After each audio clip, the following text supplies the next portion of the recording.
This is the NBA's new basketball, and it's airless, which means you never have to pump it cause it's full of holes. But players have a history with ball changes not going so well, causing air balls, anger, and bleeding.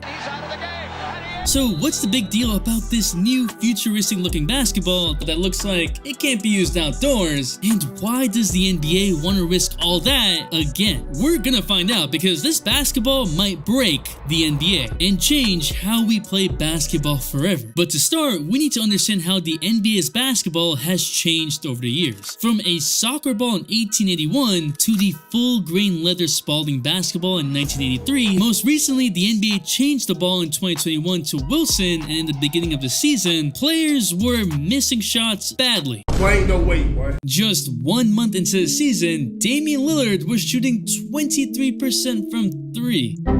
The league had its lowest three-point percentage since 1998 and the most turnovers since 2006. Paul George said it doesn't have the same touch or softness as the Spalding ball had. You'll see this year there's gonna be a lot of bad misses.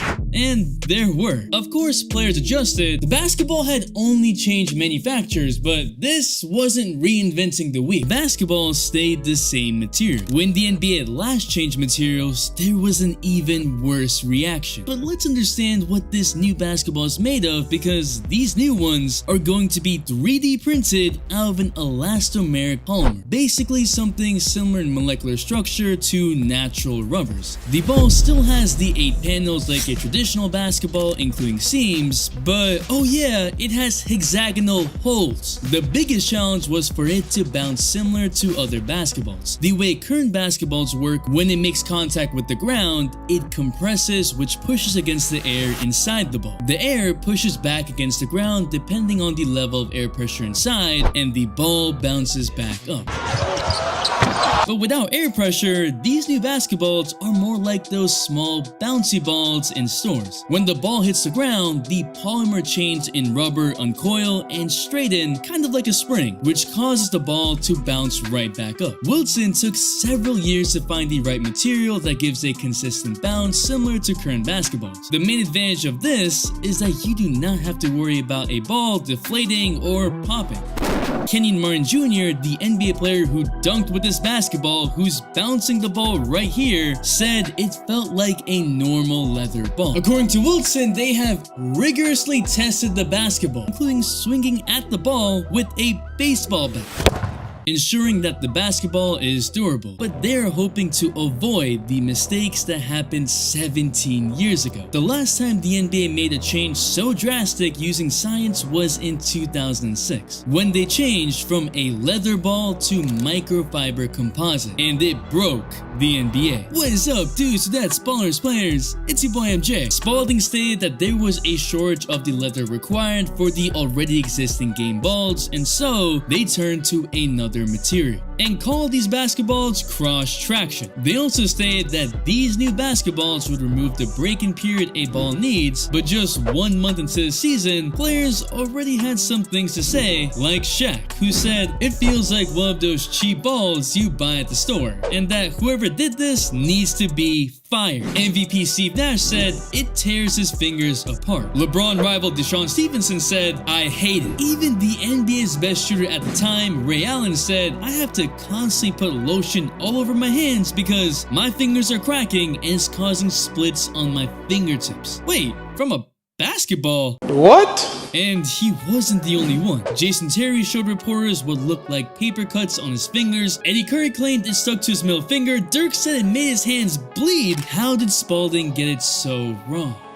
It's actually quite similar to how Wilson is approaching this new basketball. Cross-traction had been used in the 2 previous All-Star weekends and in the D-League. Retired players Mark Jackson, Steve Kerr, and Reggie Miller tested it, but actual NBA players were never involved in the process. The NBPA filed a complaint just 1.5 months later saying, "You have shown the players a great deal of disrespect." LeBron even said, "The only thing that we love the most is the basketball. That was my biggest problem. Why why would you change something that means so much to us? Mark Cuban, the owner of the Dallas Mavericks, wasn't convinced by the NBA saying the ball was performing extraordinarily well and commissioned physicists from the University of Texas to test the ball. And what he found proved the NBA was lying. The cross-traction ball retained more frictive dirt and was slipperier when it absorbed any moisture like sweat. But perhaps the worst of it all, they found the ball bounced 5 to 8% less than the old one and was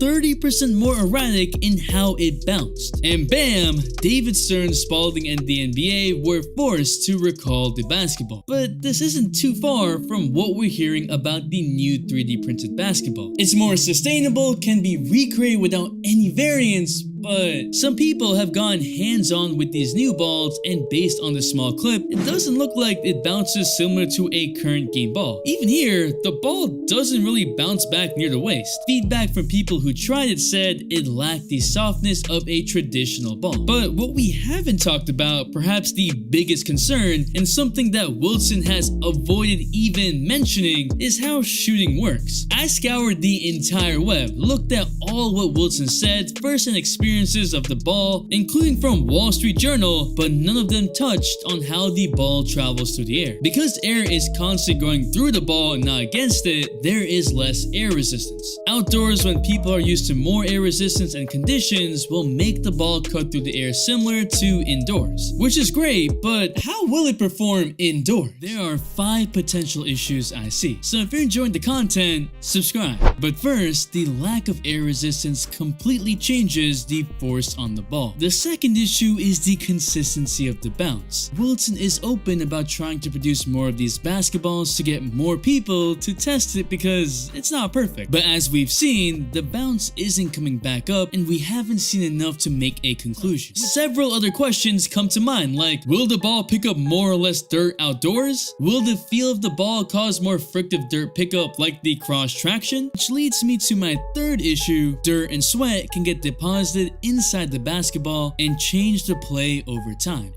It could make airflow through the ball a bit different, the ball more lopsided, even the slightest because of that last structure with holes, especially outdoors. Related to my fourth issue, how will the elastic polymer last pattern impact grip? With less surface area, less contact points for your fingers, it should make it a bit harder. And in an NBA game, every small percentage plays a role. I mean, we've seen players not be able to pick up the ball, and that could get worse. Does this mean we're gonna see more turnovers? Boy, ain't no way, boy. Wilson has already made the statement that these basketballs are not NBA ready. Not yet, but if history has taught us anything, 2 All-Star appearances is enough to get the go-ahead. But the fifth and final issue is the rollout and how their testing is taking place. Since it's been pretty vague, when you make a change so drastic all at once is where you see adverse reactions. But one thing is clear,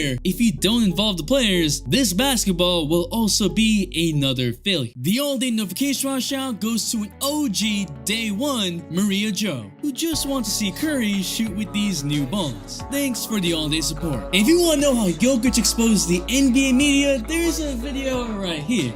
And if you're still here, you'll really want to comment air so I know. It's your boy MJ. We out and we vibe.